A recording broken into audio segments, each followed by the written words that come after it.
এখানে দেখভালে আসছে, একটু দেখি কি অবস্থা। জি, মহাখালী থেকে আসছে। আমি আসছি হয়েছি যে আপনার যাত্রাবাড়ি থেকে যাত্রাবাড়ি। ওই দিনকে তো ওই পার থেকে দেখছি যে আগুনে কিভাবে পড়তেছে, সরজমিনে দেখার জন্য আসছে, অন্য কিছু না। আমরা বান্দর হয়ে গেছি না, বান্দর দেখতে হয়। দর্শক, গত 2 দিন আগে বিধ্বংসী আগুনে পুড়ে ছাই হয়ে যায় করাইল বস্তির একটি অংশ, এবং আজকে আমরা সংবাদ সংগ্রহের কাজে এই করাইল বস্তিতে আসলেও আসলে ভেতরে ঘটনাস্থলে যেতে পারছি না, কারণ বিপুল পরিমাণে মানুষ আসলে ঢাকার নানা প্রান্ত থেকে এই করাইল বস্তির এই দুর্ঘটনার জায়গাটি দেখতে এসেছেন। এ ধরনের অনেকের সাথে কথা বলে জানতে পারলাম যারা আসলে ঢাকার যাত্রাবাড়ি এমনকি ঢাকার বাইরে থেকে অনেকে এই জায়গাটিতে এসেছেন এই দুর্ঘটনার জায়গাটি দেখতে। আমরা একটু এই যে উৎসুক যে জনতা যারা আসলে দুর্ঘটনার জায়গাটি দেখার জন্য এখানে দূর দূরান্ত থেকে এসেছেন তাদের সাথে একটু কথা বলে জানার চেষ্টা করব যে আসলে তারা কি দেখতে চাইছেন, এখানে কি দেখার রয়েছে তাদের, এই বিষয়গুলো একটু তাদের সাথে কথা বলে জানার চেষ্টা করি। চলুন। দেখবার আইছি একটু দেখতে আসছেন? আমি আসছি হয়েছি যে আপনার যাত্রাবাড়ি যাত্রাবাড়ি। এই তো এখানে আসছি যে কিভাবে মানুষগুলা কি হয়েছে আর কি। মহাখালী থেকে আসছে। ঠিক আছে, এমনি দেখতে আসলাম, দেখার জন্য। হ্যাঁ, এখানে দেখভালে আসছে, একটু দেখি কি অবস্থা। জি, দুর্ঘটনা কি দেখার জন্য? না দুর্ঘটনা না, মানে তারপরে আমাদের ভাই ব্রাদার আছে তো, ওদেরকে দেখলাম কি অবস্থাতে আছে, ভালো আছে কিনা বা কি আসু বিষয় আর কি। এদিকে কোথায় যাচ্ছেন? এই যে পুরা দেখতে যাচ্ছি। আসছি তো ওই দিনকে তো ওই পার থেকে দেখছি যে আগুনে কিভাবে পড়তেছে, সরজমিনে দেখার জন্য আসছে, অন্য কিছু না।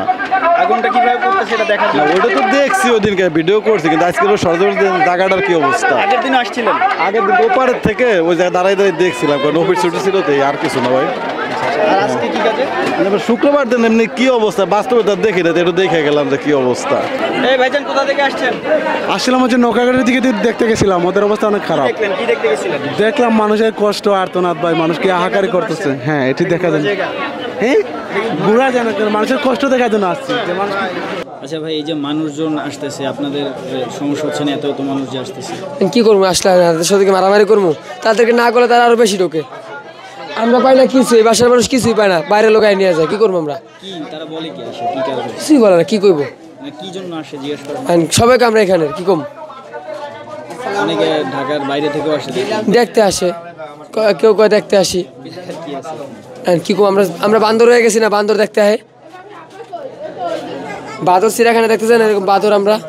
ওরা আয়া ওরা দেহে না করা যাব না, আর রেখে আমরা বাইরে লড়াই দিতে পারবো?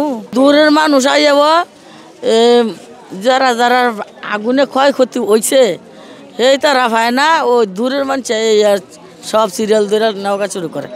তো যারা দিয়ে দিতেছে এরা তোর ছেড়ে না। আমরা কথা হলো কি রুমে রুমে বয়ে থাকবো, আর দিলে তারপরে পাই। আর আমরা যাইয়া সাফাসাফি করে আনতেও পারি না, আমরা লজ্জাও লাগে, শরম লাগে। না আইসা বলে যে একটু কথা বলেন, না কইয়া পারা যায়। মানে ফায়ার সার্ভিসের লোকটা যদি দ্রুতভাবে যে ঢুকতে পারতো ভিতরে, তাহলে এত ক্ষতিগ্রস্তটা হতো না। আর এটার কারণ আছে ভাই, মানুষের কারণে ফায়ার সার্ভিসের গাড়িটা যার কারণে ওই মাথায় রাখা হয়েছে। পরে আমরা দুজন ডিউটি থাকা অবস্থায় আমরা সব লোকজন সরা দিয়া ফায়ার সার্ভিসের লোকজন যথেষ্ট পারছি ঢুকাইছি। ঢুকানোর পর থেকে পানি দেওয়া শুরু হয়েছে, কিন্তু আগুনটা লাগছিল ফার্স্ট ওইখানে থেকে বিভিন্ন জায়গায় ছড়াইছে ভাই। আর মানুষের এই চাপের কারণে মনে করেন ফায়ার সার্ভিসের লোকজন বেশি ঢুকতে পারে। মানুষ মনে করেন অনেকে কন্টেন্ট ক্রিয়েটার আছে, অনেকে আমি দেখি ভাই যে ভিডিও করে নেওয়া যায়। এটা নিজের কাছে ভাই একটা আত্মসম্মানে খারাপ লাগে যে মানুষের ক্ষতিগ্রস্ত হয়েছে, এখানে এটা সমাধান না করে, কেউ সাহায্য না করে, কেউ দিচ্ছে একটা খাবার, সেটা আলাদা হিসাব। কিন্তু কিছু কিছু লোক আছে কন্টেন্ট ক্রিয়েটার, মানে ভিউ বাড়ানোর জন্য আপনার ভিডিও করে নিয়ে যাচ্ছে। এগুলো তো ঠিক না ভাই, এদের তো কষ্ট লাগে।